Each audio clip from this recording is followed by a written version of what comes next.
UFC Insight for UFC 300, which is a big milestone for 300 matches the UFC has had. So this is going to be a very, very landmark or kind of iconic venue here, where it's going to be in the T-Mobile Arena in Vegas, but it's going to mark the 300th UFC, which will go out with a big bang. But no further ado, I've promised myself that I'm going to give you an update of all the matches here, who I think, a little bit of some commentary around it, and who I think might win that actual match.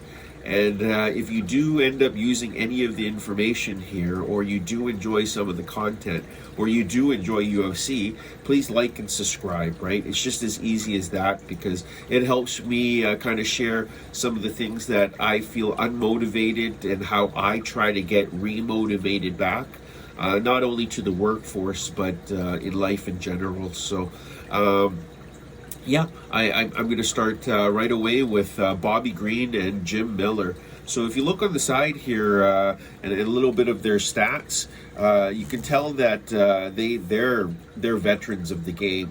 These two were basically matched here because they fought, I'm going to say, almost 50 professional fights, and they're real bangers, right? They're ones that are durable, they fight hard to the end, and even at their advanced age right now,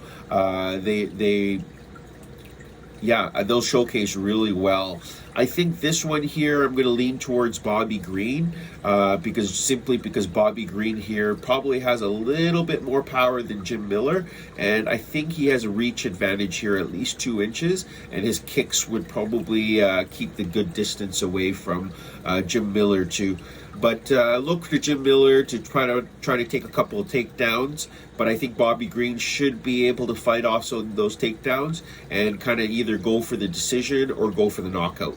So that's my choice, is Bobby Green for the lightweight bout. The next one here is a women's strawweight bout between number 4 Jessica Andrade and Marina Rodriguez. She's ranked number 6. This one's interesting because Jessica hasn't fought for a while.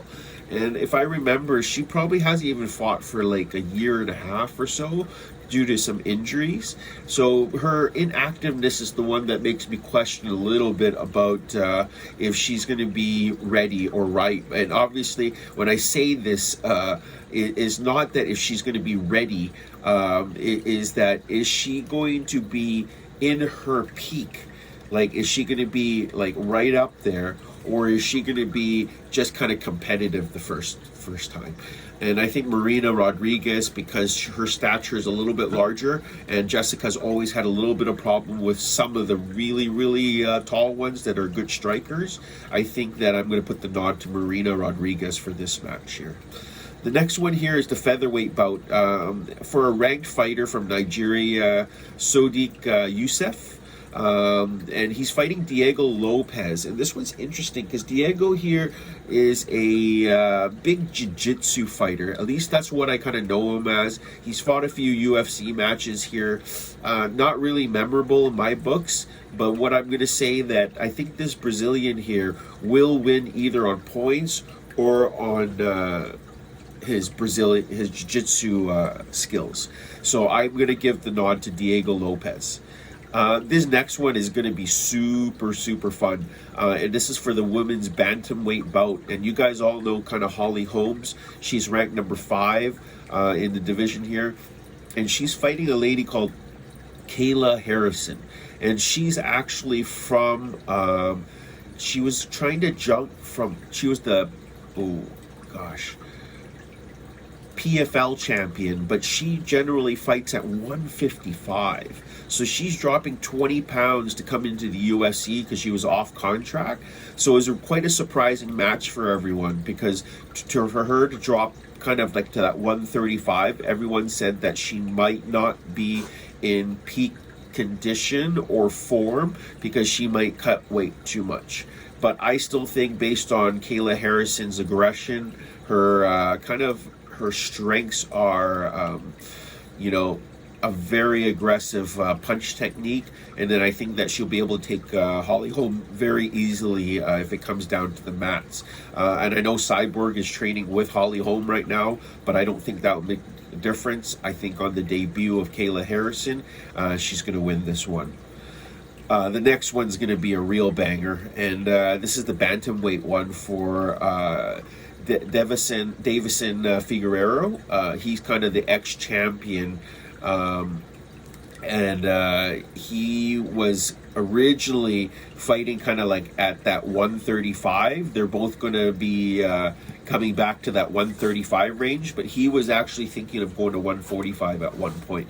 But good that Davison, I think, is going to stay here fighting Kobe Garbrandt, who's in a little bit of a win streak right now and has showcased super well.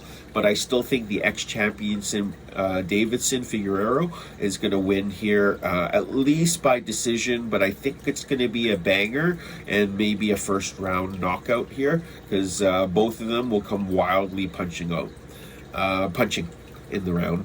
The next one here is a middleweight one here with Bo Nickel versus Cody Brundage. So here you've given Bo Nickel an up-and-coming rising star, someone who's, has some fight experience here for sure.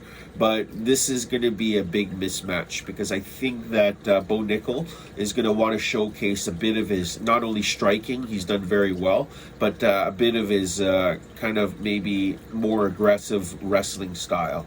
And that's not something that he's been able to showcase a lot. I think that he's going to be an overwhelming favorite here. And Bo Nickel, the rising star, will not lose any speed. The next one here is a featherweight bout with Calvin Kadar and Aljamain Sterling. Ooh, and this one here is going to be a banger for sure. The interesting part is they're very well matched, because Aljamain I have not seen fight in this weight class, but he says it's his natural weight class. But I think that he always had an advantage of being a little bit larger in some of the kind of lower weight classes. So when he fought Sean O'Malley and got kind of knocked out right away, it'll be interesting to see how he recovers on this fight. He's really come against a tough opponent in Calvin Kadar, ranked 8th, but I still think Aljamain Sterling will come out with the win. I don't think it'll come out in spectacular fashion, but I think that he will come out and sneak over with a decision here. The next one is going to be a light heavyweight bout, with Yuri Prochazka and Alexander Rakic. I'll be very honest here. I've watched Yuri, and his unorthodox style is quite entertaining. But we saw last time when he comes with someone who's like Alex Pereira, who can bang and go straight and punch very effectively. Some of those, I'm going to say, antics won't work. So I'm kind of interested to see how Yuri, evolves, right, with his game here. But he's coming against a very tough opponent with Alexander Rakic. He's that up-and-coming Serbian fighter, and I think that I'm going to give him the nod on this fight, even though he's ranked 5th here. I think that Yuri, coming off a loss here, will have to change his game plan, and I don't know if it'll work well right away. Again, the last 3 matches here are going to be super special. And this next one here is a light heavyweight bout with Charles Oliveira and Armin Sakarian. This is another Georgian fighter who kind of hails from Armenia, but he's a fighter. He's literally a banger, and I think that he's going to be the favorite to win over Charles Oliveira.